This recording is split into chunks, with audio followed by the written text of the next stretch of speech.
our next speaker continues the excellence and the knowledge internationally. But this time, I'm delighted that we have Superintendent MayBritt Ronnebro from the Swedish National Police.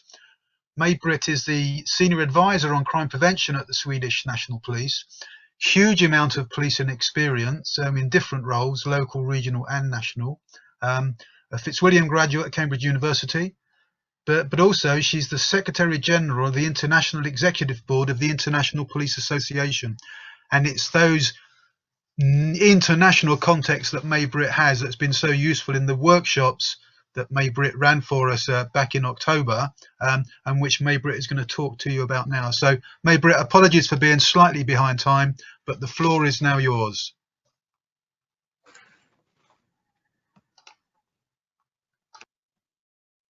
Thank you very much. I'm very grateful to be invited to speak for the second International Police Education Conference, and also that I can sum up the joint workshop that was arranged by IBZ Gimborn in Germany and International Police Association, together with some academic friends around the world.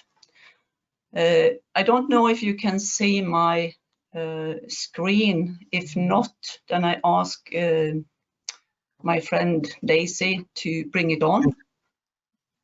We can, MayBritt. Perfect. Then we put on the first slide over here. Well, I will go through this and just give you a short content of what I will be speaking. I will give you a summary from the workshop situation of today, and we will also look at some of the innovations that have been taking place the past 10 months or even a little bit before that. What is the post-pandemic future? We don't know, but I will try to give you some guesses, because a lot of people are now looking further on the time than of what is today. A short conclusion and hopefully a little time for questions. So the summary from 2020, we know that in October last year, well, 40 months back, our globe was focused on climate and nature, and we had a lot of discussions around pollution and the environment.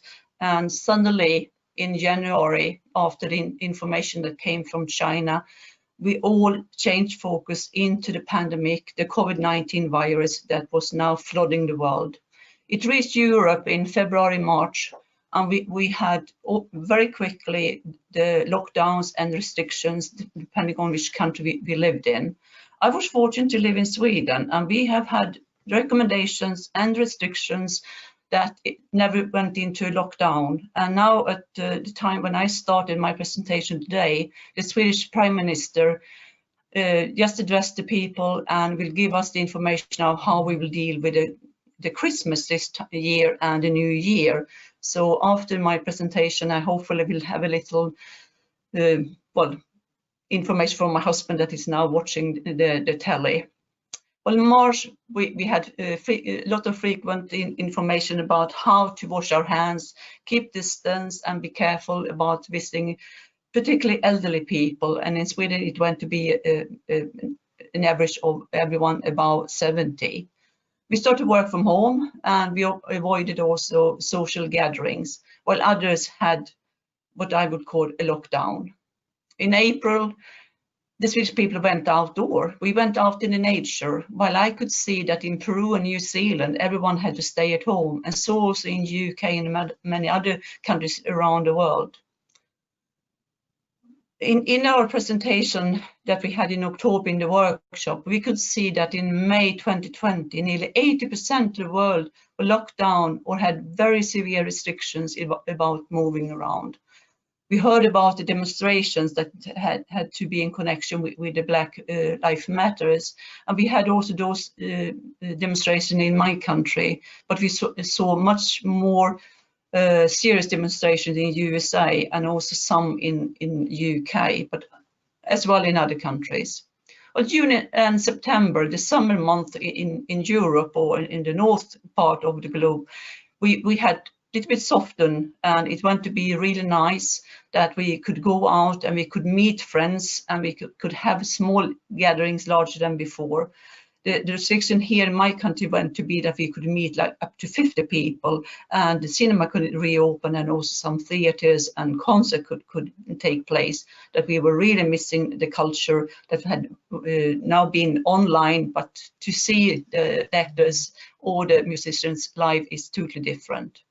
Well, in October, while we had the second workshop, and also the workshop for the rest for the London Police and College, we saw the second wave arriving. And we could also see that we returned back into lockdowns and stricter restrictions than before, because it went very fast. We could also read in the papers about the third wave in Japan, that is what they are facing right now.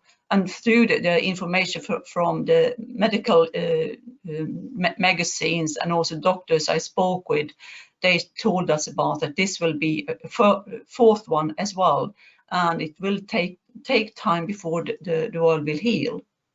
So now we are in December.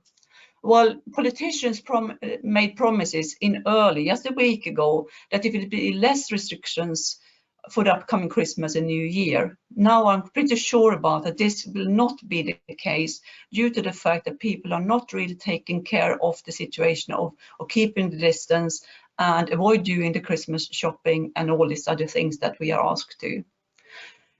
We know that the first people started to be getting the jabs, the vaccine arrived, and I know that in my country this will arrive in January. We don't know for the rest of the world. We get reports about it. So in 2021, we need to be very careful about when we police in the pandemic, for there will be a lot of rumors that we are not sure about, so we need to check the sources. So be careful out there when you move around. Going back to the workshop, well, my first part of the workshop was a presentation of change of crime patterns. We have heard a lot of domestic violence, but I will also like to mention all the cyber crimes that went to be online. Massive attacks that went to be on private people, and particularly targeted elderly people, to try to rob them from the little earnings that they have had and that they have saved. We could see change on the police role. We went from normal policing into pandemic policing, and this was really good covered by our earlier speakers today. We could also see change in how citizens were moving around. The global company followed all tracking of the mobile telephones, and we could see this, what I mentioned earlier, that people in certain countries that have less restrictions went out in the nature, while others went to be locked in their houses or apartments. And it went to be a problem for people that had no house or no apartment to go to, the homeless. The second presentation came from Peru. My friend Javier and his friend Sergio talked about threats that we still will face, even though we are in the middle of a pandemic. Well, all these organized crimes, terrorism, military and armed conflicts, but we also had other challenges that, like climate change, flooding, economic crisis, nature disasters and migrants floods. So they covered that during our presentation, and it went to be very, very emotional, as we also looked at the figures for Peru of police officers that had been affected by the virus, and also police officers that had been lost due to the virus. They had over 500 deaths at the time when they did a presentation. The second speaker of the first workshop was also Dr. Rick Saar from, that is a professor from Australia. He spoke about this portable CCTV project that was rolled out in Australia, and how the public went to be controlled through this. And we can also see that a lot of people today are controlled, and it might be that it will continue when we will look at the possibilities for the politicians. We don't know. Second day, we had a presentation on crime harm index, and I gave you one of those that was on power few in domestic violence. a way to try to use not only numbers of the crimes, but also the seriousness of crime when you try to decide which ones first to interrogate or to bring into custody. I know that several of those that participated in the workshop also went over to listen to the presentations that was given by the Cambridge University, and there will be a follow-up today on that one. One of the really interesting presentations came from Michael Walsh, that is a crime prevention officer from the Republic of Ireland. He gave a lot of innovation things to us, and he particularly talked about an information app for domestic violence. He talked about how they gave information about cybercrime through media, and a drone project where he put a little leaflet into the food delivery to people about how to bring the house to be protected, and also about digital crime protection. And we ended the second workshop to move over to New Zealand, where, to begin with, Assistant Commissioner Richard Chambers talked about how the police had to face the pandemic. They had a special policing style that they used during the pandemic, the lockdown. They should be calm, confident, and compassionate. And they also had how they should deliver, engage, educated, encouraged, and enforce if needed. And we heard similar things now from the English police in one of the presentations this morning. They also had a treaty that they honored during this time, and that they work from all through partnership, participation, and protection.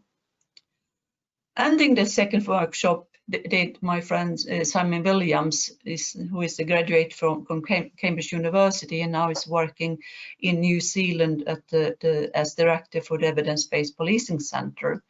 He presented a dashboard where they could see the demand of the police during the pandemic and how it had changed, and how they could follow that some of the crimes had decreased, others had increased, and what they had to do during this time. A dramatic change, and that they can follow on daily basis also for police officers. Well, we know that the situation of the day, digital crimes do follow every criminal that is talent to use a computer.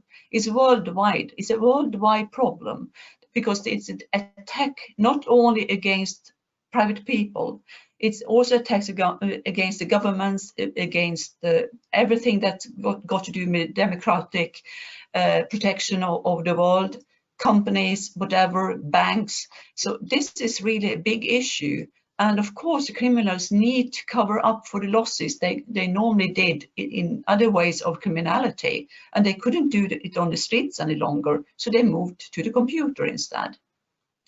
We have already heard a lot about the domestic violence, how actually the government went to send home the victims to the address and to the perpetrator to be the victims of the pandemic in double senses.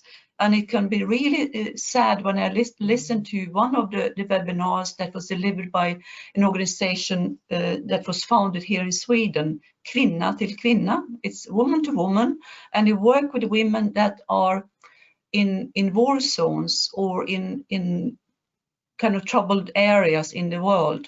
And they could report quite a lot of cases where women had escaped from their home, run out in the street, tried to come away from the perpetrator, and they were stopped by the police that fined them, gave them a fine because they was out and they didn't follow the restriction of the lockdown.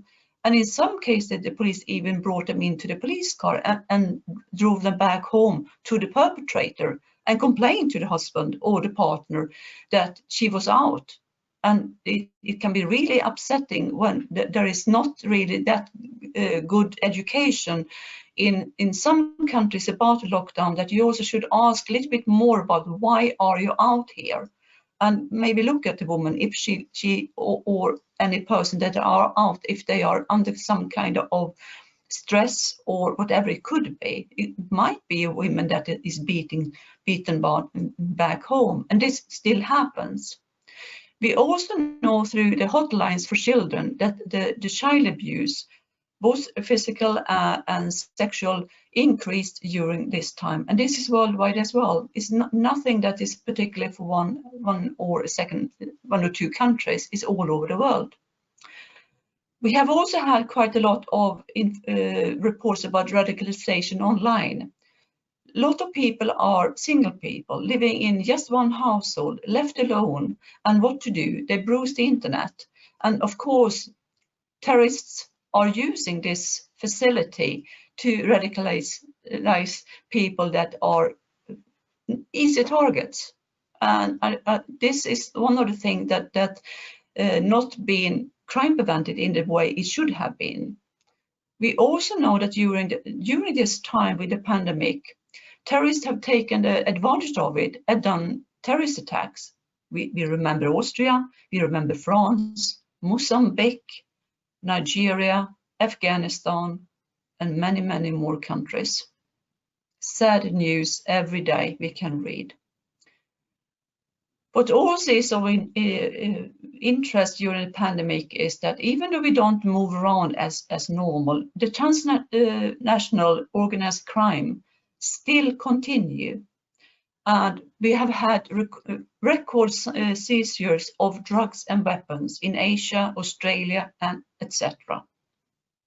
So the criminals are still working, and they find good ways to know how to deal with their way of getting money for whatever purpose it is. We also face increase of unemployment. This is worldwide in most of the countries that have had lockdowns or more strict restrictions. I have also seen that there are problems like in USA, that there are demonstrations against the pandemic, and with increase of unemployment, of course, people are really upset about this, to not be able to find a work, not be able to give their family food for the day. And I read a figure the other day that nearly 260 million people in USA might face not be able to bring food to the table on every day if this continues for too long.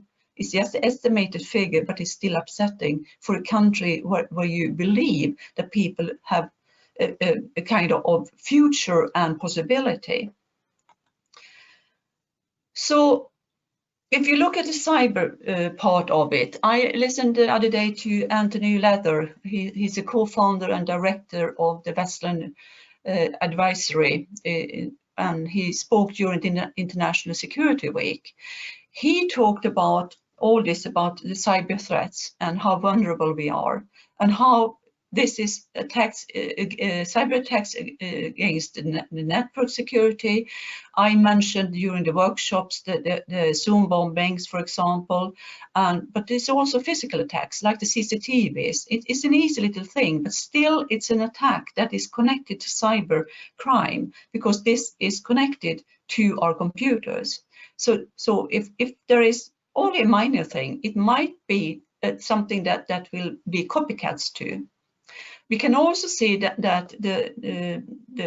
there are more problems due to the fact that many companies use old equipments and old protections things like the firewalls or this kind of antivirus protection things. They are not up to date, and they use old things.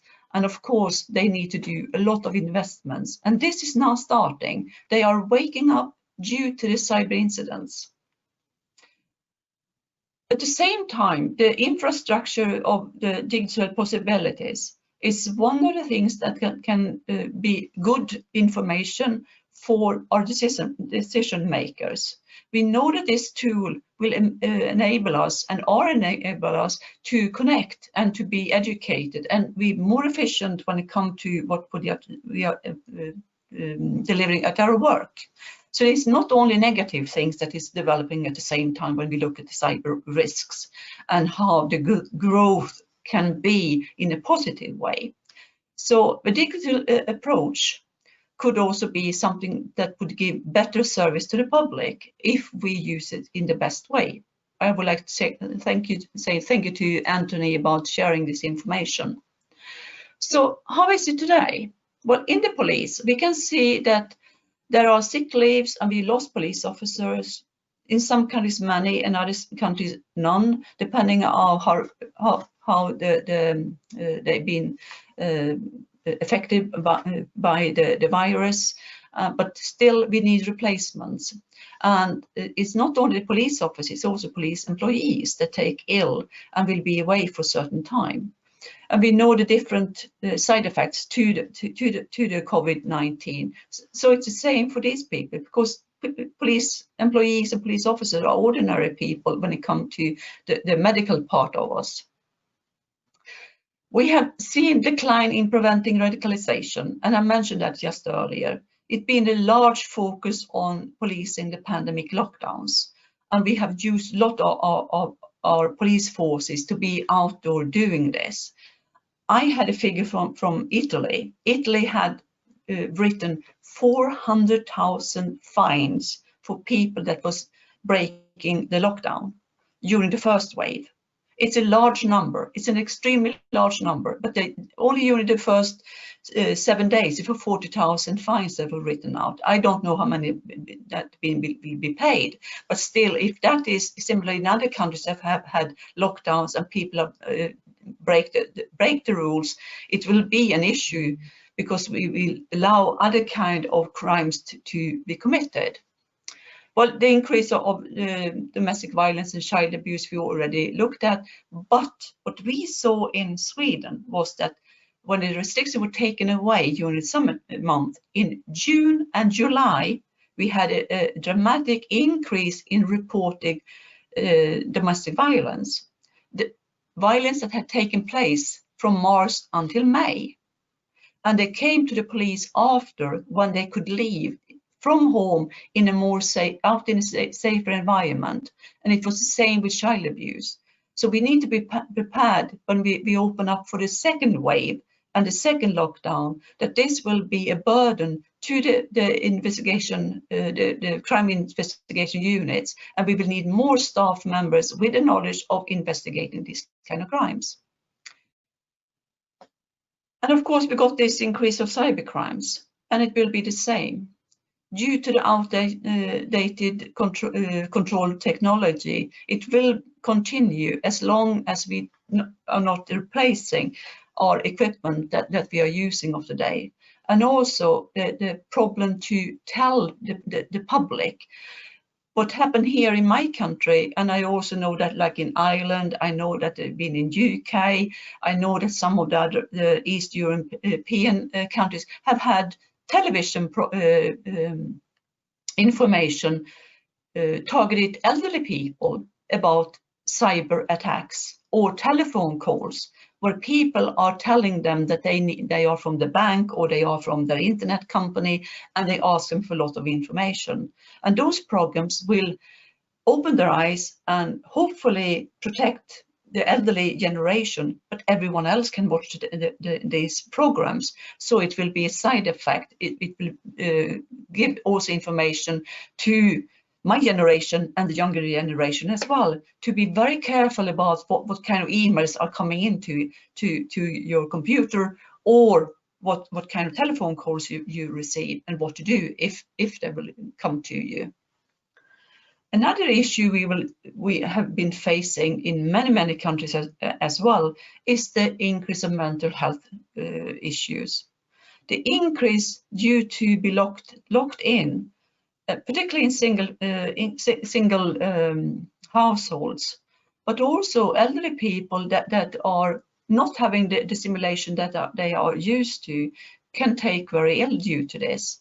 And it's some would say, well, I'm always alone, but others would say, I can't go out any longer. And people looking at me as I'm really a terrible person when I leave my home and just go to the shop. And just to have that kind of feeling can cause problems. And we heard from Ireland, and I know that there are several other countries as well, that the number of suicide been increased, and it's in Ireland it was among women in their 50s. And of course, this is an issue during a pandemic, how to help them. Remember to the telephone number and call your friends. That would be my advice. Another thing that we now see is the rapid implementation of new technology.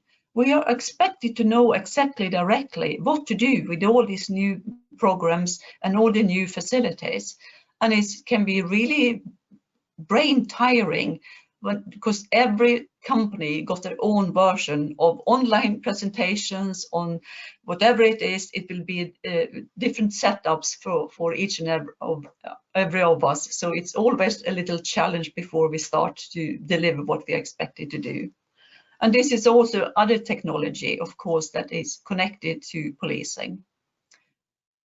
The police is now looking at the increase of public surveillance. We know that from Australia, but this is only one of many countries that have been using this. We know that North Korea, South Korea, China, I know that it's been used in UK, in USA, and many countries over the world, just to be sure about that people are following the lockdown rules. And it might be there because the politicians find this as to be a good way to control their own people. And the police officers turn into something totally different to what we used to be before the pandemic. What we also do now is that we need to protect the medical staff.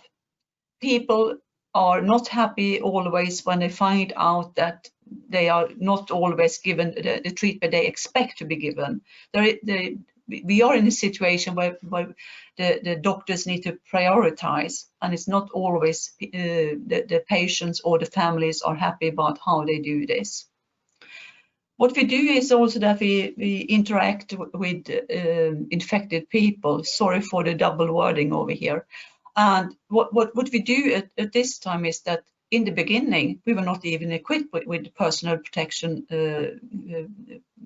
gears like gloves and face masks. This is much better today, but still we can be affected and then end up with the COVID-19 as well. Demonstrations that didn't follow the lockdown rules, or the number of people that was allowed to come into a meeting, for example. Well, innovations. We need a little bit of positive thinking in this presentation, don't you? I believe that apps on our telephones or mobile telephones is one of those things that actually can reach out when it comes to domestic violence. I really like the idea about how the Irish police use the Vodafone app, where women could get and men could get information about what to do and how to protect themselves. In Sweden, we had just before the pandemic the 112 app, where you can locate a person and you can give your call through this one, and you can also follow emergency things that is happening close to where you are, like a flood or a big fire. But the best of all is that you can open your app and you can be located if you happen to be seriously ill in your apartment, and you can speak into it. And I think that is a very fantastic innovation that will last long after the pandemic. The drones. Well, I know that the Norwegian police now are educating about, I think it's nearly 100 drone pilots that they will be able to use for different kind of deliveries, and also to use for patrolling, for serious incidents, so they can have a good view over it. We heard from Michael Walsh about the drones, the project they did in Ireland with delivering crime prevention information, and there are so many other projects out there that we could go through for the rest of the day when it comes to the drones.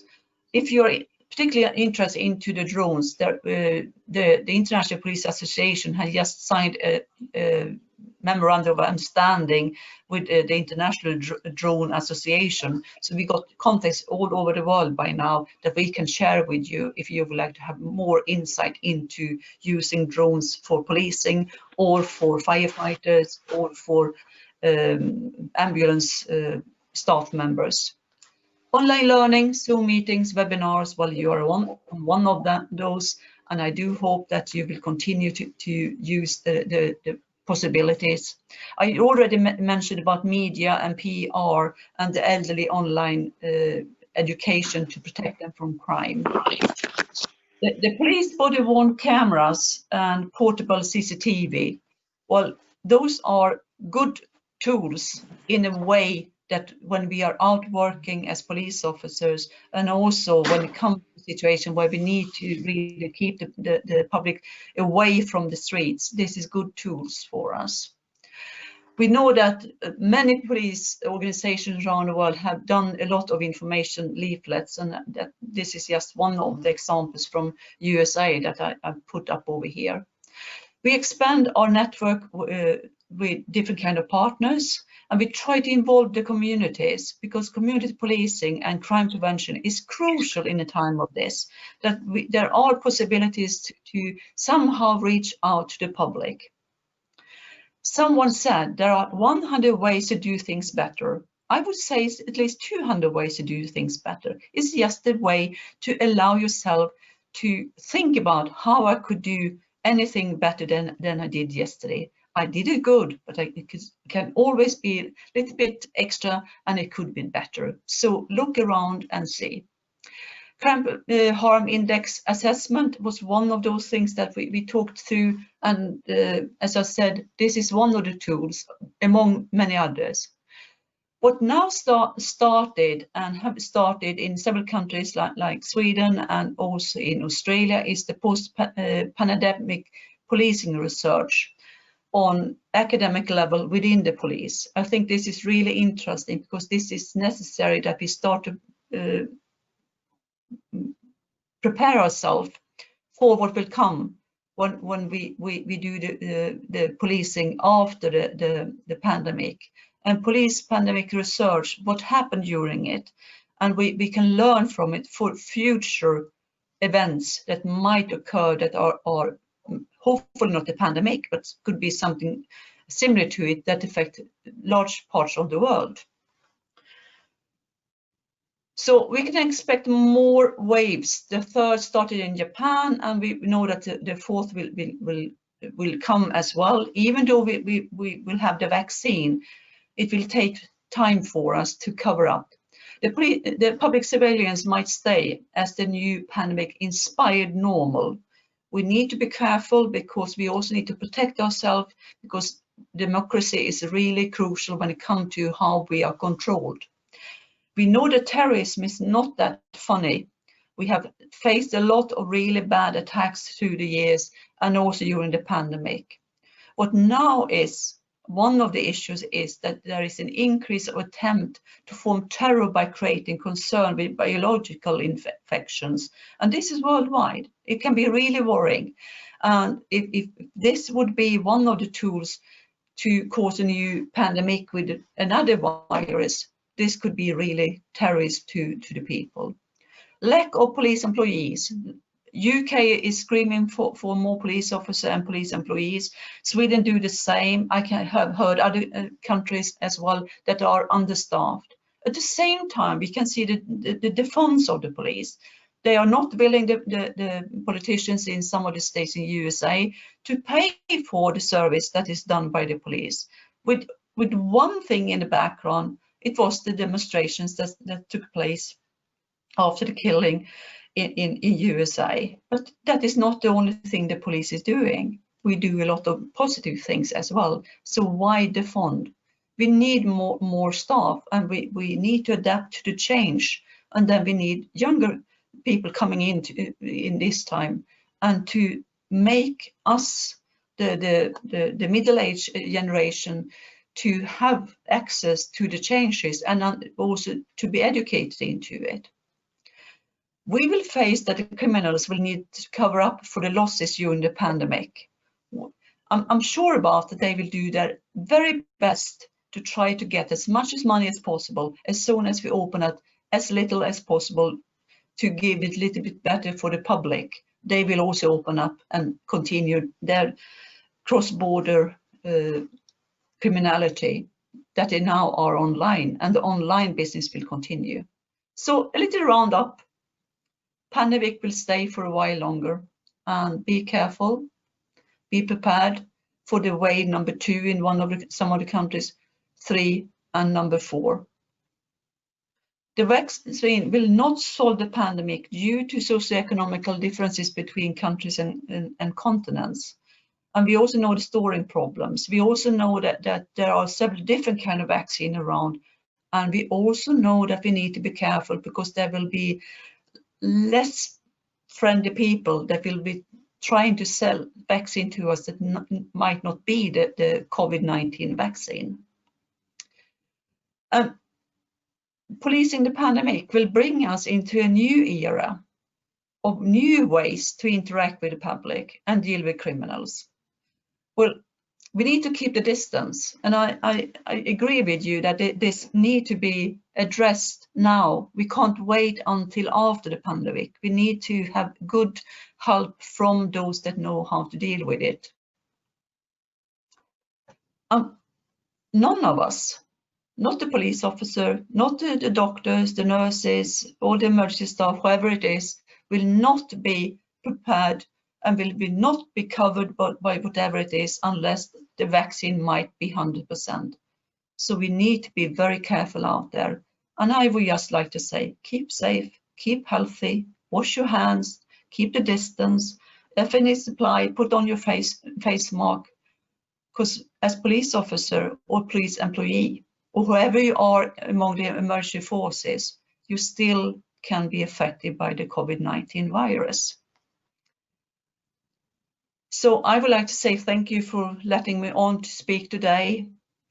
And if there are any questions that will not be answered during this little time I got left, please feel free to email to me. Or if there is any question around the International Police Association, this is my email address as Secretary General. So thank you very much.